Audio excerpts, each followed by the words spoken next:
Hello and welcome to CyberTalks LinkedIn live sessions, thoughtfully titled, What has cyber security ever done for us?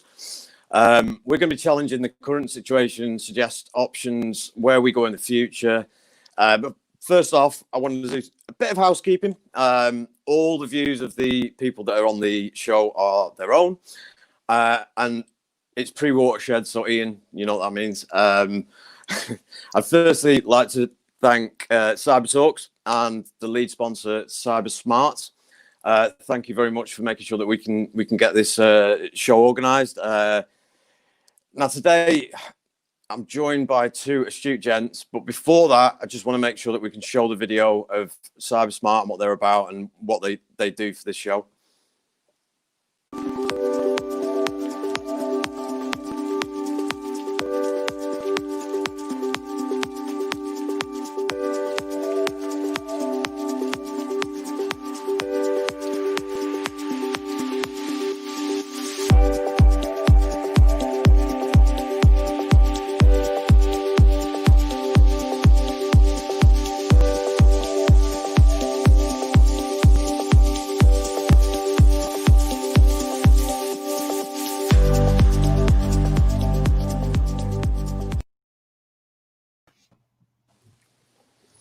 So here they are, two gentlemen that I'm sure if you follow LinkedIn closely, you've probably seen some of their.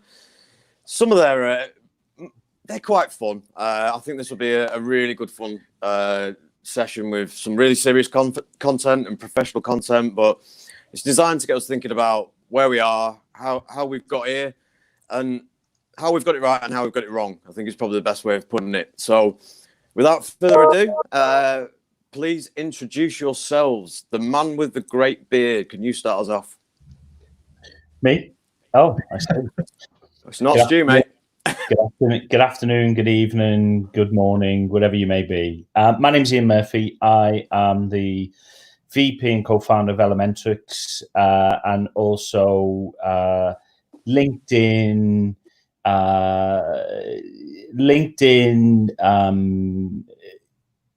P-taker. I was trying to, I know it's before the watershed, so I was trying to find a better word than LinkedIn person is probably the best way to describe it. Sean did say earlier on that all the opinions are our own. I'd like to make a point that I have no opinions of my own. I generally rehash the good ideas of other people and their opinions too. And the guy that looks like he's sat in a NASA control station, Stuart, go on. Oh, because I've got good headphones. Come on, Sean. So my name is Stuart Coulson. I'm director of HiddenText. You'll probably know me from such places as the internet. I tend to frequent that quite a bit. And but yeah, my opinions are my own because, well, there's no one else that's going to give a decent opinion. And I like to rant when I get on a topic. So, Sean, you're going to have to be in control of us today. In preparation for our fantastic title, I have watched the entire Life of Brian this morning whilst doing other things. So I am fully Monty Pythoned up. So please, if you're playing the old bingo games out there, look for your Monty Python quotes and feel free to throw them out there as well. If you're on Twitter and LinkedIn, please use hashtag CyberTalks. It's easy for me to say. And yeah, let's get some discussion going. Yeah, and I'm Sean Atkinson of Secarma. So I forgot to introduce myself. Anyway, if you are on LinkedIn, definitely make sure that you're looking at Ian's hits, #1 hits, such as "You're My Firewall." I've just gone right a shot there, haven't I? Oops. And Stuart's BS Bingo is online as well. If we get time, he's the founder of Cyber BS Bingo. I think we can have a quick game between us all. Hopefully, 2 minutes. It'll be great. But on a serious side of all of us, there's three people that really care about our clients and the industry and where the industry is going. So it says on my brief that I have to, well, let the viewers know to write questions in the comments below so that they can be answered live on the stream. We'll definitely get to that if if people join in. But I'm going to kick off with a few of my own, actually. Topic #1 would be, what are the actual problems in defending against those pesky attackers? I'm going to go to Stu first, I think. Oh, my word, where do you want to start with that one? We've just had Twitter happen last night. I mean, what's the biggest problem we've got in cybersecurity? Do we say it's going to be the full-on BS that our marketing departments throw out and we have to absorb as the client on the other end? Do we think it's human beings are the weakest person in the chain? Absolutely tosh. I'm sorry, I think most of our issues are we don't speak honest. We've got a problem, you know, hand on heart, I've got a problem, I can't do this, it's broken, I've just been hacked. Let's not wrap it up in absolute montage of 4-letter and 3-letter acronyms trying to make ourselves sound intelligent. Just put your hand in the air and say, it's broke. Twitter did it really well last night. There's something going on. We've stopped this to stop it from going out. I thought actually their response last night was pretty good, to be fair. Yeah, look at what was happening around it. And our entire community, people were speculating about all sorts of nonsense about insider threats, and just say it as it is. Just 90% of our issues are we don't speak in a way that is accessible to anybody, including ourselves. And in the middle of a disaster, of an incident, the last thing you need is somebody going at you with a whole set of acronyms. Just give it as it is. What's broke? So Ian, fairy dust and unicorn tears. I think you'll absolutely go with this one. Yes, and magic beans as well. I've got a whole box of them. Very cheap at $9.99 if anybody wants any. So, I mean, context is important here, right? Because there's so many different answers, I think, to this question. I think the real answer is it's difficult what we do. Cybersecurity is difficult, and I think there's lots of hobbyists in cybersecurity. There's lots of well-meaning people who think that the expertise they have to spot those pesky attackers lies in a product or a glossy brochure. And also as well, I'm not going to batter just vendors here as well and turn around and say terrible marketers, but yes, terrible marketers. But there's also the customer side as well. There's lots more due diligence. There's it's almost as if, right? It's almost as if you've got if you've got a problem, right? A health problem, you don't, well, maybe you do nowadays, but you don't try and self-diagnose on the net, right? You try and find a doctor, somebody who's hopefully sat through 7 years of medical school and then a little bit more to be experienced to help you understand the root cause of your problems. Whereas in security, anybody who comes out of university now with an MSc is in. They're in, and we're doing those people a disservice, because actually, that's a fine, by the way. Whoever phone that is, that's an absolute fine. That's a round of beers. Terrible. So what we don't do is we don't give these people time to build their expertise and their experience. And herein lies part of the problem, which is the skills gap, right? The skills gap isn't enough people. We've got enough bums to put on seats. It's having the right bums on the right seats, you know, and that doesn't mean if you're providing a managed service and charging an arm and a leg to a customer, that doesn't mean some kid from college or university that you're then going to charge $3 or $4 grand a day for. That's doing our industry a disservice. You know, so there's lots of different things. There's the old adage of, you know, attackers only have to be right once. We have to defend everything. You know, I'd like us to start putting a bit more faith in the basics we've got, arming people to be a bit more savvy, you know, understanding what we've got connected to networks. And then we can start to make great strides. And also, Stu, you're absolutely correct. Twitter got it bang on last night, and shame on all you fear, uncertainty and doubt vendors who jumped on. If they only had our product, they'd have been saved. They're absolutely right. They stuck their hand up and they said, there's something up. We don't know what it is. We've blocked this. Leave it with us. We're going to get right on it. Well done. Well done. Absolutely. So that would lead me on to the fact that a lot of people think there's a lack of understanding, but Twitter have shown that they had a huge amount of understanding of the problem. They didn't know where the root cause was. Embellished terms for products, and we all have this thing about, like, stop telling us that there's a silver bullet. Forget that one. You need to start when people say it's the basics, though, Ian, if it's that basic, why is it not that easy? Yeah, that's true, right? So if I'm a Formula One mechanic, I'm going to say it's the basics to look after a Formula One car, right? But actually, the basics still require 25 years of experience, right? So they still require you to do an apprenticeship, to know one end of a screwdriver from another, and to not stick your face over the exhaust when somebody's switching the engine on. So it's almost like we aren't treated as a trade. And we aren't treated as a profession. And I always refer to us as an industry or a trade or a profession, because that's what we should be looking at. There's a certain set of, I'm going to sound like Liam Neeson again. There's a certain set of skills that you build up over a long period of time, right? And that just doesn't, and it certainly doesn't happen in an exercise book either, or a course book. No. That's your beginning of your journey. You then need some old head there. Who's able to get the best out of you? I've rambled on enough. I've said too much. It's kind of like, but we can't find you. We'll move on to that in a little while about the skills gap and where we think that might be. But what are the actual solutions or possible solutions? I don't think there's a silver bullet, but there's possible solutions, and I think it's a mindset exercise where we want to take it. There's loads of solutions. There's anti-APT ones, there's the next generation ones, there's the AI ML ones that are doing deep learning.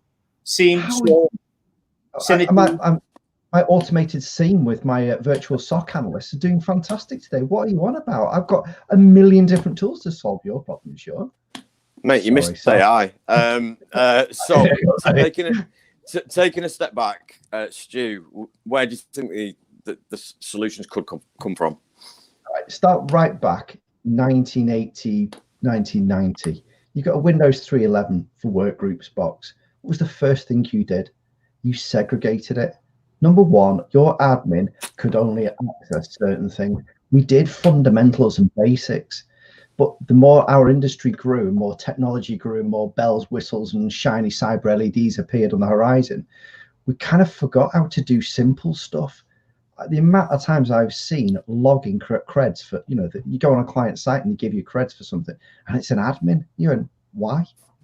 Why do we need to be an admin? I don't. The amount of just simple mistakes that what I would almost say is, it's common sense, but as Ian will quite rightly say, there is no such thing as there's nothing common about common sense. We've forgotten every single fundamental about a computer. My computer's literally just died this week. The first thing I had to do is do disk part. I can't remember the last time anyone out there ever used disk part. The first thing he did was got a new hard drive and bought a new one, because it's consumer throwaway culture. Nowadays, if your seam isn't giving you 100% accuracy, buy another seam. Are we mad? Start with the simple things. How many assets have we got? Where are they? What's installed on it? If I've got visibility of a network, the next thing you can do is start looking at what's happening on that network, and you build it up. How many people just walk in with a shiny LED going, hey, look at this, I can solve the world's problems? No, you can't. Start with simple stuff. Educate your staff. When you see something, sixth sense it and go, all right, why would Apple be asking me to send them 1,000 Bitcoins? All right. And yet somehow overnight someone got 96,000 quid because people clicked it and sent it. The first Bitcoin amount that's sent was 0.001337 Bitcoins. That's someone who's us who sent them Bitcoins, because it's the word leap. I mean, are we mad? Do the basics, fundamentals, people. Yeah, but I think that breaks down into three truisms of modern life, right? There's three truisms. People are stupid, will do stupid stuff, and by people I mean all of us, right? Because societally, as a mammal, we're programmed to be that way, right? So we'll always fall for these things. Criminals exist; they've always existed, and it doesn't matter whether they're out on the deep dark web or they're prowling outside your house waiting for you to go on holiday. They've always been there. Okay, so that's it. And people will always release shitty code, right? So because people want to get a march on the competition, or they're being pushed for MVP now, which is, people think it's minimal viable product. It's it's minimal vulnerabilities permitted, really, because people rush to get that out to market, and we keep making the same mistakes over and over and over again. We need understanding for the human element, we need vigilance for the criminal element, and we need a bit of professionalism for the coding element. Absolutely. The fact is that the NHS, yeah, you couldn't say any better than that, actually. The NHS is still getting hacked, and we're in a pandemic, so it just shows you criminals don't really have morals. I think Stuart's point about knowing your assets is a really, really important one. If you don't know what your risk profile looks like, how can you protect yourself? Certainly, but what would you say about getting experts to do the job now instead of trying to do it yourself? It depends on your risk, and it depends on your budget, right? If you're Google or Apple, then if you're not spending money on experts, then you deserve what you get, right? If you're the fish and chip shop around the corner that just has a website to showcase the latest catch you've just brought in, you probably don't need experts. You probably need a bit of online free help, of which there's plenty out there as well. You know, I don't really get some of the vanity projects I see in security and in our field, where people think, right, I need a SOC, or I need these type of analysts, or I need these type of people.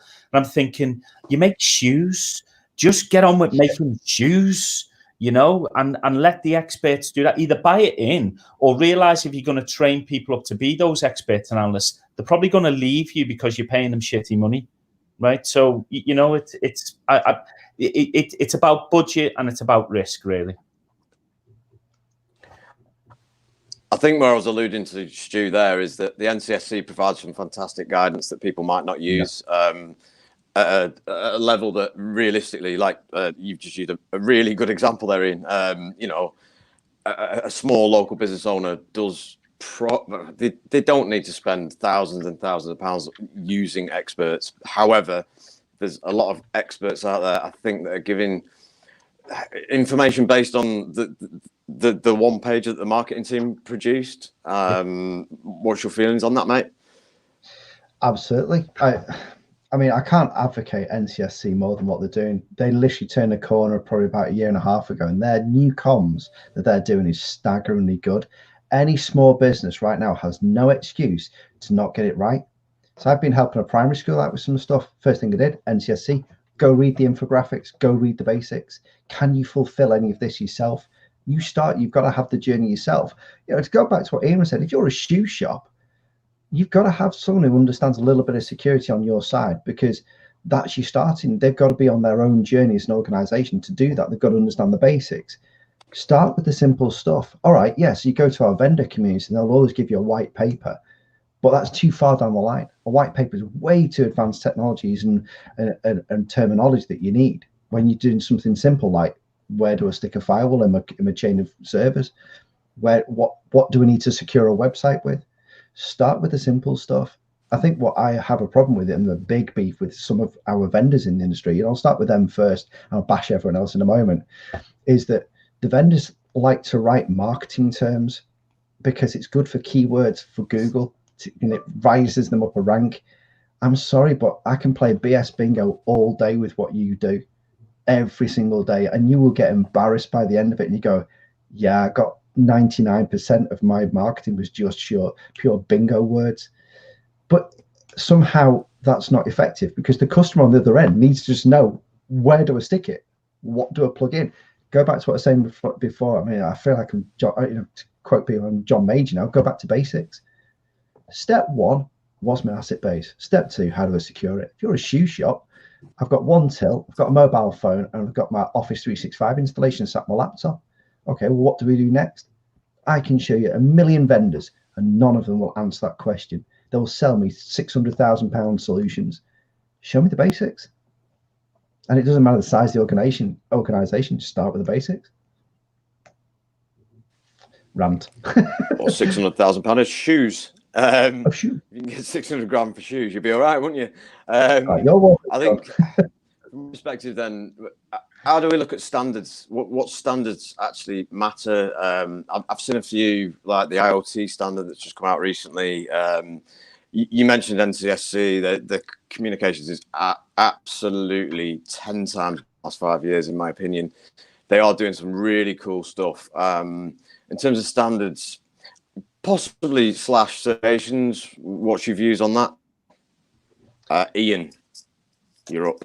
For professionals in the field, mate, or for a kind of minimum standard for customers to have to feel that they're doing the best with what they've got, or a bit of both?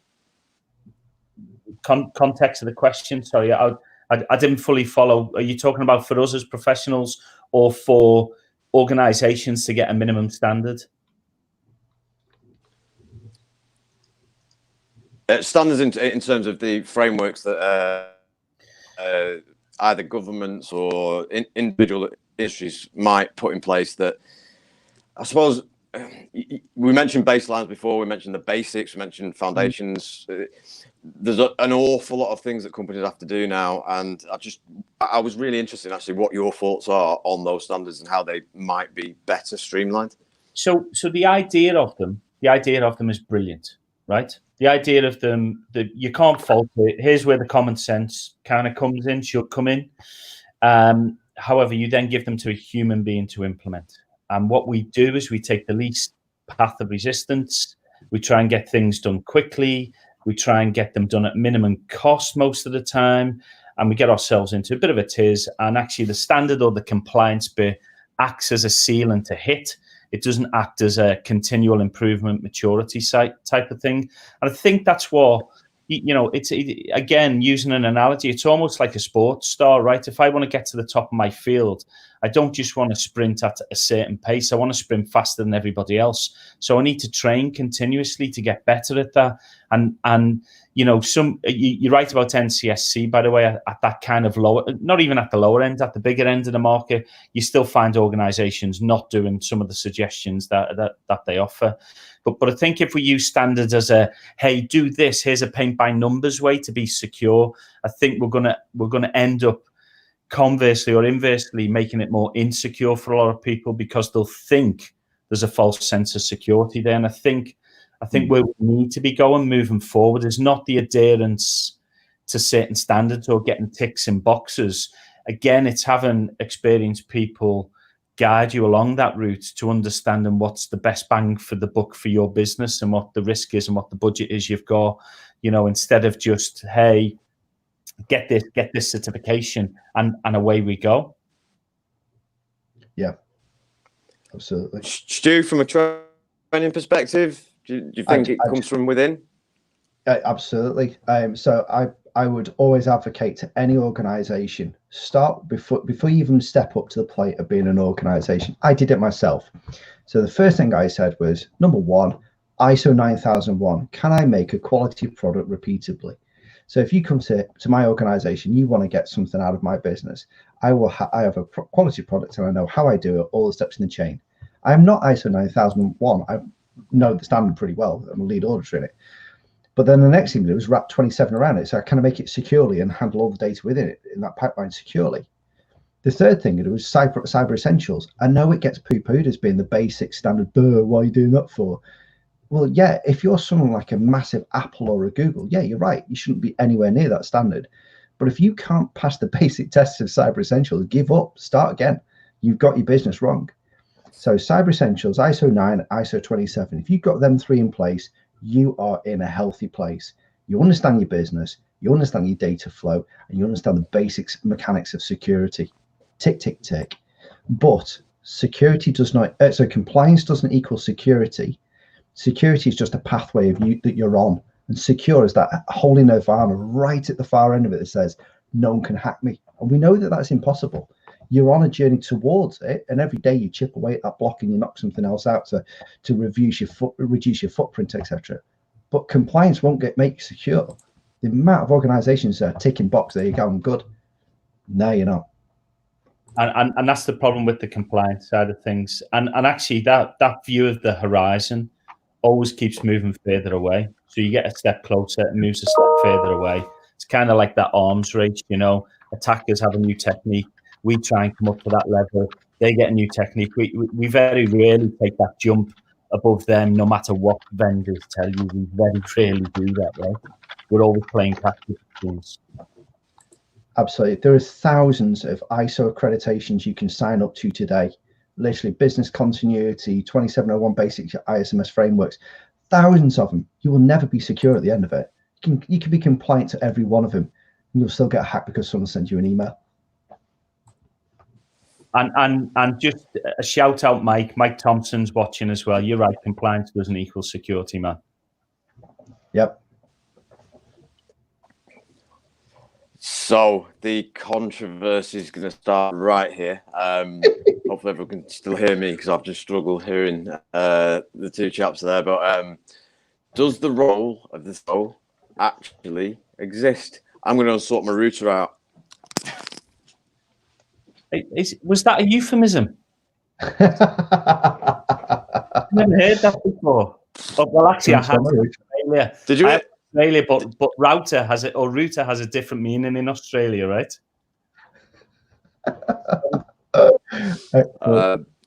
So anyway, guys, does the role of the CISO actually exist? Does the role of the CISO actually exist? I'm probably going to lose a bunch of friends now. Maybe.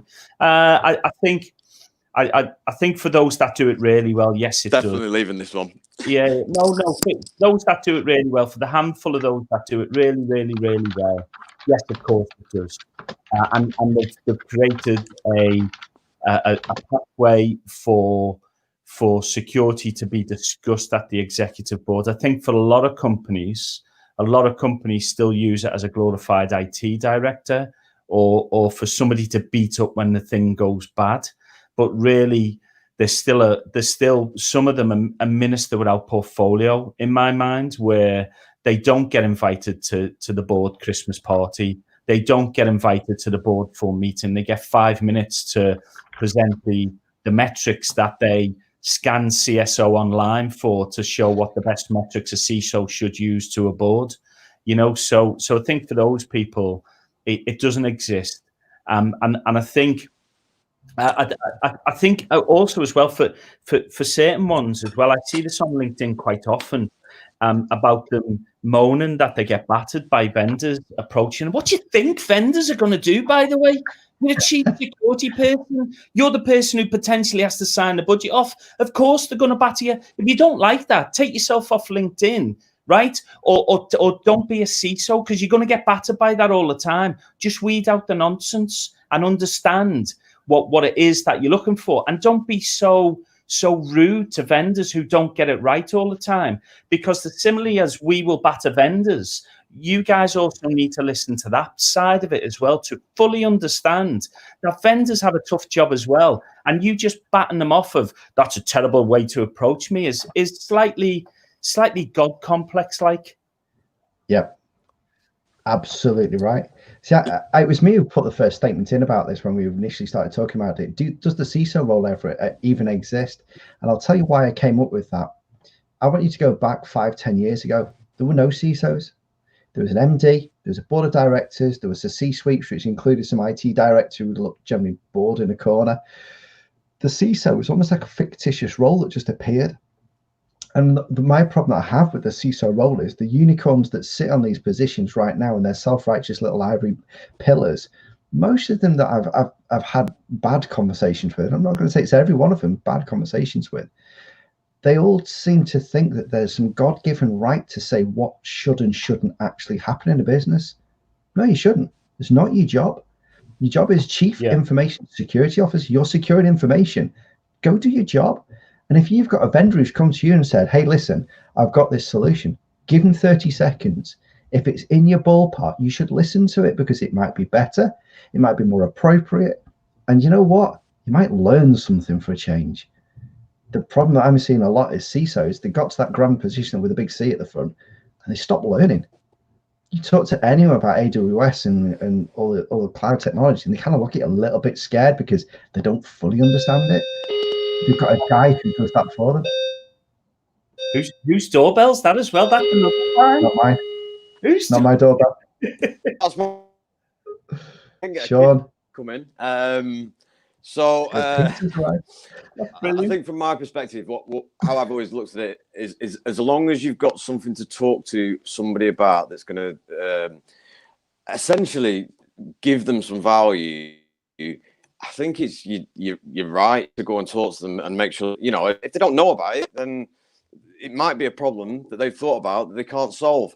You know, and it might be a solution that we've got that you can solve their biggest problems. So for me, it's all about that respect on both sides. I think it's not a one-way street anymore. I think a lot of us can realistically say we can just approach someone and say, look, here we are. But right, next one, diversity of thought. Where do we sit with diversity of thought? Sorry, I'm knocking on my window trying to knock. Nice. Diversity of thought. Let's leave it there, mate. Lockdown. Sorry, all. I couldn't predict that. So let's start with diversity of thought. The more people you have around the table that have come from different backgrounds, that have got different experiences, that have come from higher education, lower education, wherever they've come to that table, if you can get more people around the table and you can collaborate and talk, perfect. Until then, you ain't got diversity of thought, because the more radical thoughts you bring to the table, the more challenging it is, the more you're going to learn. And as an organization, you'll learn. And actually, you'll probably think to yourself, why do we do it this way? This is actually madness. You know, we've spent 30, 40, 50 grand trying to solve this problem. We're still at stage one. Get diversity of thought around the table. Get the lowest common denominator in your organization. The people who use your systems, bring them all to the table. I'll tell you what, you'll have a very different conversation at the end of it. So I've worked on some projects recently whereby the key thing for me was to actually go and speak to other departments. They had no idea we even existed as a security team. They just thought that, you know, it's just something that happened. Crazy world. So I think it's not only diversity of thought, right? It's diversity of hearing, right? So you can't just get a bunch of different opinions around the table and think, right, we're diverse, big tick in that box. Let's move on. Let's get down the pub.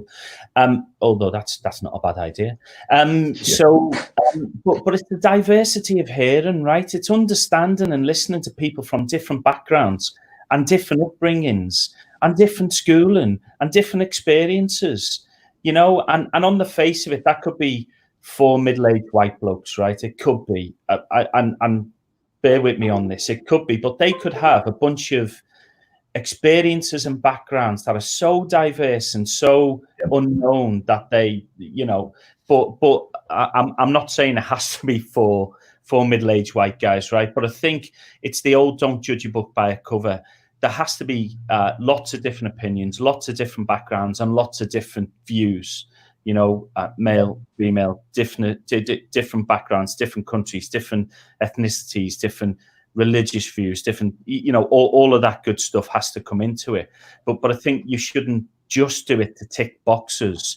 You should be doing it not only to get the people around to generate that thought, but also listen to it properly. You know, I think there's a book called Non-Violent Communication by Marshall. Oh, his surname's gone out my mind. But it's really, it talks about human needs. It talks about getting to the basis of human needs and trying to hear them without judging them. And unfortunately, we listen and judge and prejudge all the time. Totally agree with that. Absolutely. If someone can just jump on the chat on our live comments, if you can just hunt down that book, talk, obviously we're all talking, so if you can actually find that book for Ian, just post a comment to it, that'd be absolutely fabulous. I thought, you know something, Ian, I'm writing it down. I actually have written it down. Diversity of listening. I think that's a fantastic point. Well made. Really I have coined that phrase. That's my copyright. If anybody else using it, my lawyers will be in touch. Copyright Stuart Coulson. Cool. Yeah, I've got that. So it's basically about getting the best person for the job. So where do we start? For me, we start with education, and it's where do we start within the education? Where do we start? At what age? What categories? There's a lot of talk about STEM, but there's there's a load of transferable skills that can come in, and then you think about military and transferring across the skills that they have. Where's the best place to get people excited about this industry? For the minute they touch Ian, a keyboard, sorry, go for it. To get excited, I think unfortunately, you know, I've been to some good presentations. One of them's on here. Mike's on here as part of the Beer Farmers. You know, B-Side, Stu himself, Jen Ratcliffe. A lot of great people, a lot of great talkers that get people excited about security. Unfortunately, and I had this just recently from a speakers bureau type of thing, talking about, you know, my ability to be represented by them. I'm like, you've probably got the greyest, dullest people involved in your cybersecurity speak, but probably because they're from certain big firms and things like that. And I just don't think there's enough excitement and there's enough humanness around what the message we're trying to get out there, whether that's awareness, whether that's presenting at conferences, whether that's allowing newbies to present at conferences in a safe and sound environment without being judged. Again, we come back to the prejudgment, you know. So I think for me, I will always give my time and my knowledge for whatever that's worth. And my advice is generally do the opposite of what I've done. But I will always give that to anybody who shows an interest and a passion in what they want to do. And I'll try and help them as much as I can. I'm less worried about certifications. I'm less worried about how many O-level GCSEs, show my age, GCSEs they've got. I'm less worried about which school they went to. I'm less worried about what security certifications they've got. I'm more interested in about them and their passion and where they want to go. And I think that's a two-way street. You know, if they go to a recruitment fair or they're sitting in a lecture theatre and they've got this monotone presentation that's 900 slides wrong, I would be asking, why would you want to be in an industry that thinks that's okay to do? Yeah. So it's about passion, aptitude, getting the best out of people. Stu, what do you look for in your workforce when you passion? 100% passion. I'll give you an analogy for every single person who's watching this right now. Monday morning, there's going to be two people sat either side of you. One of them wants to be there, but he's got no qualifications, but he wants to be there, keen to learn. The other side is a person who's got his degree, he's got his MSc, he's got a PhD, and he's bored. Which one of these two people do you want to sit next to you for the next 24 hours? Especially if there's a big incident on. Sure, this guy over there knows all the techie person. He's got all the techie backdrop of all his qualifications, but can't do the job and they can't be bothered doing the job. This one over here, he can Google like mad and he can find answers and he'll implement them because he wants to do it. He's got care and passion. I'll tell you who I want to sit next to all day because he'd be brilliant. That's 99%. That's a really good point there that you make. Whenever anybody comes to me and asks me a question, I'm like, is Google broke? You know, it's almost like I know that's the path of least resistance to ask me, but I'm quite stupid, right? But I'm like, has it gone down? Has the internet crashed or whatever? Use your own common mouse, you know. And you know, Mike's saying it again on the chat. We are a great community, but we ourselves as well. We need to understand that we're part of this problem for the excitement, and we need to burst that bubble and open it up to everybody, all and sundry. So can I give you a really good example of this? I'm mentoring a chap for B-Sides London. I'm not going to give you all the details because it will spoil it for him, but we're talking about Japanese hacker culture. Now, straight away, the first image you've got in your head is like some speeding cars with lights underneath it and some neon lights and stuff like that. And actually, that's not their culture at all. And I've had my eyes massively opened up to it. And it's a full-on education. All I can teach this guy is all about, you know, kind of how to present himself on stage, because he's an absolute boss guru on everything I've seen so far. The passion this lad has got, and he's got nothing to do with this in his degree. He's got nothing to do in his qualifications. But if you've got anything to do with Japan as your cyber culture, if you're a banker and you've got an office in Japan, you'd hire this guy in seconds. Because the minute you get him talking on it, you can't stop him talking. He's amazing. But, you know, he's going to walk out of uni in a year and a half's time. He won't get a job because our industry said, where's your 5 years in a technology that's only been around for 3 years, please? I saw that the other day on a job description. It was brilliant. Have you seen the one where the guy you need 17 years of Splunk? There's one that's been around recently where the guy actually invented the technology and didn't get the job because he hasn't got enough years experience doing it. He invented it. Brilliant. Ginger Panda's done a real good job for us here. It's Marshall B. Rosenberg is the author of that book, by the way. Yep. Well done. Everyone have a look at it. Ian's going to post it into the chat if he's not done already. I believe. Are you going to do that, mate? Yeah, it's on the screen. Sweet, awesome. Done. Ginger Panda, so I think if you're around at the conference, please give it a shout. That's really good find. Google flew better than us. So moving on from the job descriptions that we all have a little bit of a pet about, especially when there just isn't enough time for somebody to have achieved the sort of things that people are looking for at the moment.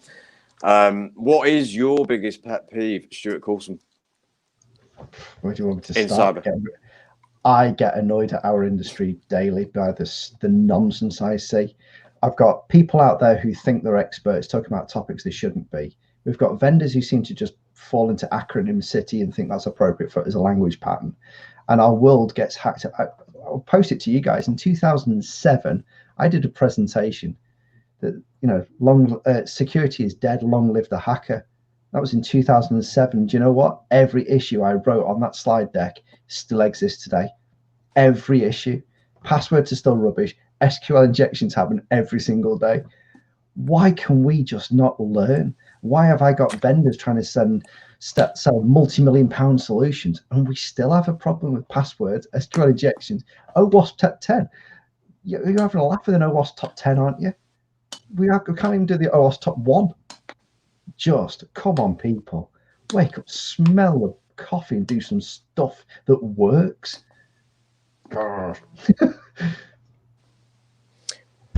Right, Ian, we've only got a few minutes, mate. So don't go too hard.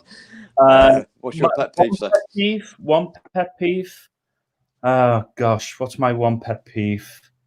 I think it really is the polishing of the brown sticky stuff and trying to resell it again as something different. It happens time and time again in our industry. IDS is dead. Great, let's change it to IPS and put it in line. Absolute genius. The problems we're facing today are really no different than what Cliff Stoll happened upon in the mid-'80s with the cuckoo's egg. We're still falling prey for the same stuff. And I think my pet peeve is Einstein's quote of, if you've done what you've always done, you'll get what you've always got. And surely, if you're doing what you've always done and expecting something different, that is the definition of insanity. And I think that's where we are in information security right now.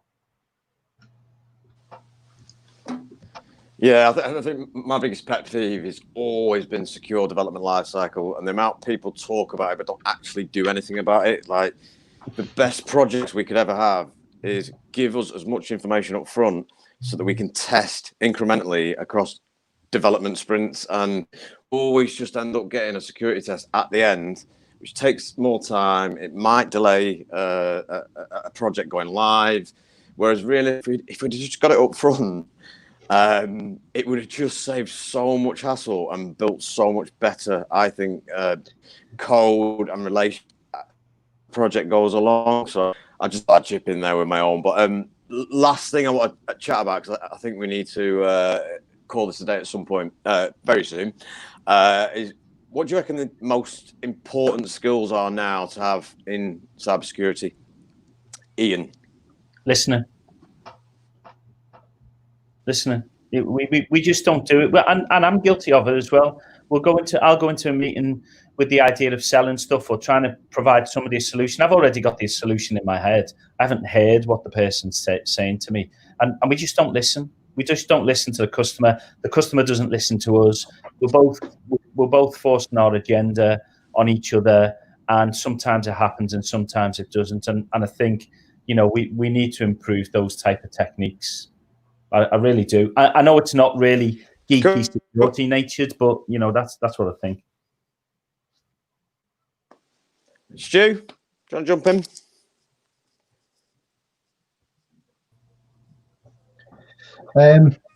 What's my? Stuart's gone. I'll go with Guys, mine I'm then. back. So mine's passion. I think you've just got.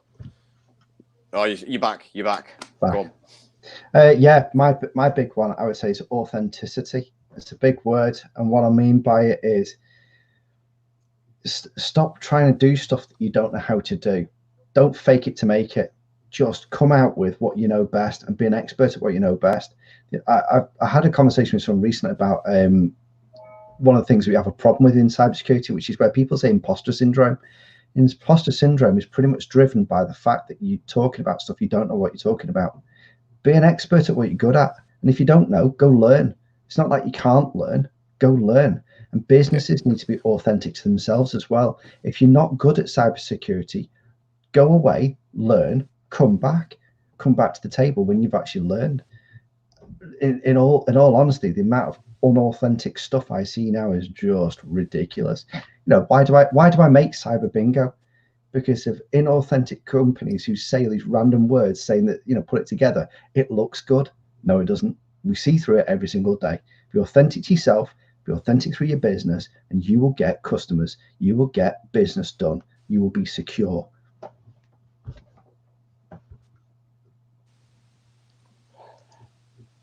I actually love that idea, and I've just seen two really good points that have come onto the chat. Apologies for everyone. I'm having to use my phone, and I'm missing a little. I was meant to have gone. It was meant to have gone in yesterday. It didn't. So one of them was literally.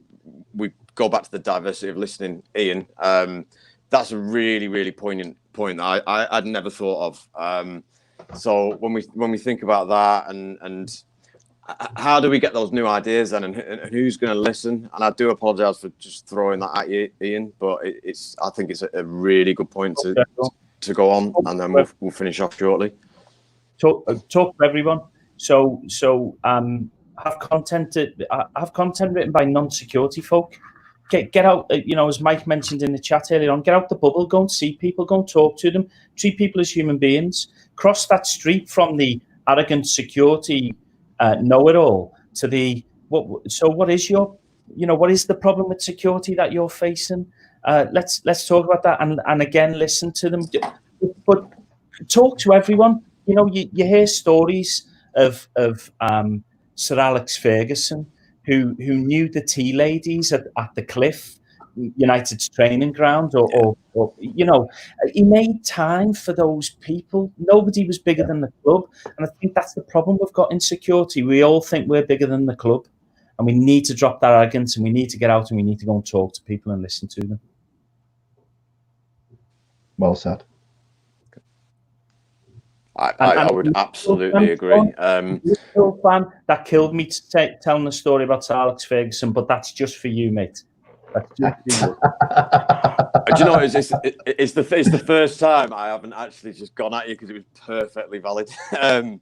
So I think in terms of where the big skill sets are, it's obviously integrity. I think for me, passion. I think we've all got that. In order to close this up, there's some questions on the feed. Stu, do you want to pick one out that you think is particularly poignant? Yeah, I like the one which is what's coming down the line, what's coming next. So I think that now we've got. I thought that one. Oh, if you want it, you can have it, dude. But yeah, for me, what's coming down the line, I see more ransomware, I see more email threat, all that, because it's the basics that we're not covering off. However, I will say that I am interested in watching VR. VR disappeared, and that's not gone away. It's moved, and it will come back. And I do suspect we'll see a lot, especially now we've got home working. So you can very simply see that in the future, it'll be a VR headset sat at home with a full virtual meeting, and all your staff will be around you in a 360 bubble, and you'll be able to have a VR conference. But I also see that that'll be, you know, dead simple injection, because it's brand new technology that no one's secured. And I do think that that's one technology that it's a fantastic technology, but I do see it's not secured yet. No one's given me any secure around VR yet, and it's a technology which is out there. I mean, for God's sake, we had, if you take AR, which is Google Glass and the new stuff that's coming around there, show me security for Google Glass, Apple Glass, or any of the other ones. There's none. That's a horrendous situation. Again, more technology going out. No one's being authentic to themselves. No one's hiring in the security talent to fix it for them. Yep. Ian, you So I want to take I'll leave that with him because he's made a great point, and it pains me to say Stu's got a good point, but he has. And I'd like to take. There's a selection of comments there all around small businesses. We shouldn't laugh. Being unloved and having to spend loads of money to get the type of security that big businesses get, and maybe the feeling that it won't happen to me. Let me assure all small businesses, big businesses think like that as well. In fact, the ignorance is deafening. It really is. Small firms are really overlooked with big enterprise security. But as we mentioned previously, good information like from NCSC. You don't need to spend an arm and a leg. There's good people in the industry. There's a lot of great people in the industry. Too many to give shout outs on here. But, you know, if you follow Stu on Twitter or me or Sean on Twitter, they're always being shouted out there. They're always there to lend a bit of advice. They're always there to take the mickey as well. You know, that's really what we should be. We should be a bit more human. We've lost our sense of humor a little bit, you know, and I think for smaller businesses, if you're thinking I'm too small, you're wrong, because you're a link in a chain for somebody else. And even if you're not, it might still be useful at some point. And also, even if you're not, you know, criminals are criminals. They're going to scrape your information. They're going to rob your passwords, and they're going to try and sell them on to somebody else. They may make some money on it, right? They don't really care. They're not indiscriminate. They're not indiscriminate whether they break into a Range Rover or break into a Fiat 500, right? Criminals. They're just going to break in, hoping that there's something in there for them. So you are interesting to them. Yeah. So I'm going to say, for any small business, there is an awful lot of resources out there for you. There's loads of good companies that produce lots of good research.